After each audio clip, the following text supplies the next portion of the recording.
With our standpoint based in the mental consciousness, we tend to believe that if we think something, it is real. This viewpoint fails to account for the different parts of the being and their different modes of response.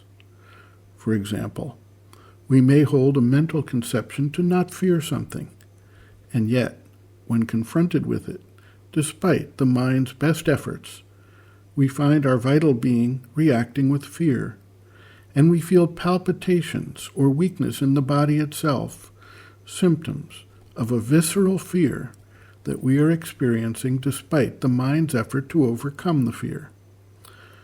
When we come to the question of faith, we find a similar dynamic at work. A mental faith is insufficient to achieve anything. The mother refers to an integral faith. This is a faith that encompasses not just the mental idea or even an emotional energy of faith, but involves the coming forward of the psychic being, which is in its very nature imbued with faith, and includes a faith in the vital being and even in the very cells of the body. All parts of the being organize themselves around this faith.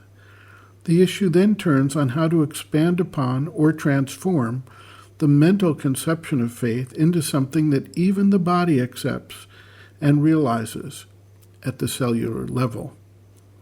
The mother provides a clue when she indicates that work at the subconscious level of the being is necessary to impact the body's cells. A disciple asks, "Can mere faith create all, conquer all?" The mother writes, quote, "Yes, but it must be an integral faith and it must be absolute. And it must be of the right kind, not merely a force of mental thought or will, but something more and deeper. The will put forth by the mind sets up opposite reactions and creates a resistance. You must have heard something of the method of Coe in healing diseases. He knew some secret of this power and utilized it with considerable effort. But he called it imagination, and his method gave the faith he called up too mental a form. Mental faith is not sufficient. It must be completed and enforced by a vital and even a physical faith, a faith of the body. If you can create in yourself an integral force of this kind in all your being, then nothing can resist it. But you must reach down to the most subconscious. You must fix the faith in the very cells of the body." End quote.